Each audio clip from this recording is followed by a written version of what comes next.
It's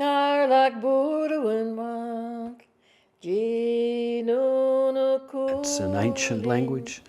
It's embedded in this corner of the oldest continent on the planet. It's a way of accessing ancestors and the way they think, they thought, and of making oneself an instrument for the spirit of this part of the world. My mother was from the Ravensthorpe, Juramanga area in the first place, and there's a long history of culture, and she was very well versed in her own language, in her mother tongue. And when she was removed from her area and taken to a different area, she learned the dialects and the language of the people in the Moore River settlement. And like I say, she was very much a cultural person. And during the time when we were growing up, by then language was meant to be, it was taboo. You can say it was suppressed, especially in the southwest region. There's also the stolen generations where people were completely removed from their families and lost all and brainwashed to think in a different way, and all were told that their families didn't want them anymore, so they were impacted psychologically about their lifestyle. So it meant that language was lost, and the practices and so on were also lost in that process as well. Certainly language as the people has been damaged by colonisation. However, in recent years and at an increasing rate, I think, it's regaining strength. So there's stats around that indicate the number of Noongar language speakers has increased in recent 10, 20 years. All of a sudden it's flavour of the month, and you're allowed to speak your language, you're allowed to speak your dialect. And, we have Nyunga and Nyunga, and then there was sort of this debate as to what it was going to be called, because, as you know, our language was not a written language, it was oral. And so how are you going to cover everything? I think there's a lot of opportunity, as I was indicating before, in digital media to improve that language vitality. I have realised inadequacies of, say, just publishing standard books, because you don't have the audio and you don't have visual material accompanying it.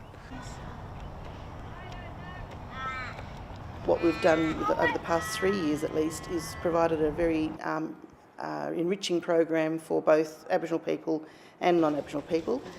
We have a beginners class and an advanced class, and those people who attend that class have gained a great deal of knowledge and expertise from the teacher, who is Marinda Hanson. Oh, teaching language to people is so fulfilling. It's to watch the adults grow. Like, some of them are too frightened to talk, or they're very nervous about speaking, especially a lot of Aboriginal students. They're not sure of how, they feel shame that they can't speak in Noongar. But once they start coming and they come regular, to see them grow in the language and their confidence builds, it's murich. It's really great. Some students that come in, they teach their teachers at schools, so they like to know little kids' songs, so I get the adults to sing nursery rhymes in Nyunga. I make up little booklets for them, and each term is a different theme. Like, we'll do insects, ocean, family, body, variety. We play games, and lots of sit around the fire some nights and just talk language. Take them out on tours. We've been to Yanship and done a culture tour up there with Derek Nannup, which was brilliant. The latest one we did was Bunbury. Went to Bunbury, and with Troy Bennell, fantastic. We're going to put language on the wall so people can learn about it. Kaya is what we say hello. I know the northern lot, Perth, they say wanju. It teaches people who don't get out and know the area. Like, you learn so much more by going out there and experience. Like, I learned a lot about Bunbury that I didn't even know. Kaya Nunyan Coil Dale, Nun Wardandi Bibbulmun Yok, and that means that my name is Dale and I'm a Wardandi Bibbulmun woman. I've been learning Nyungar language from old people, from the elders, for about 15, 20 years, but I didn't feel I had a complete grasp of the language, and it was hard to do conversational Nyungar language, and coming to LAA meant that I could speak Nyungar language to all the other students every week, and of course to our teacher Mirinda. Kaya Nyanankwel Kathy. Hi, my name is Kathy. I'm a Wodjula woman learning language at Langford Aboriginal Association.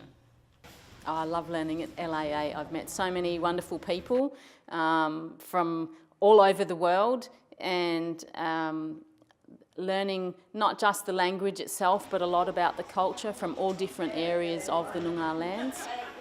Well, it's part of my life, my tradition, to be able to speak my language. All our stories are from the land. The land requires us to know our language, to be truly connected to our land. Your language and your culture, it makes you, it's all a part of you. And it was like a rebirth of something that, you know, just sort of come bursting out, and you know, I wanted to sort of shout and say, hey, you know, I'm whole now, I'm whole, you know, yeah.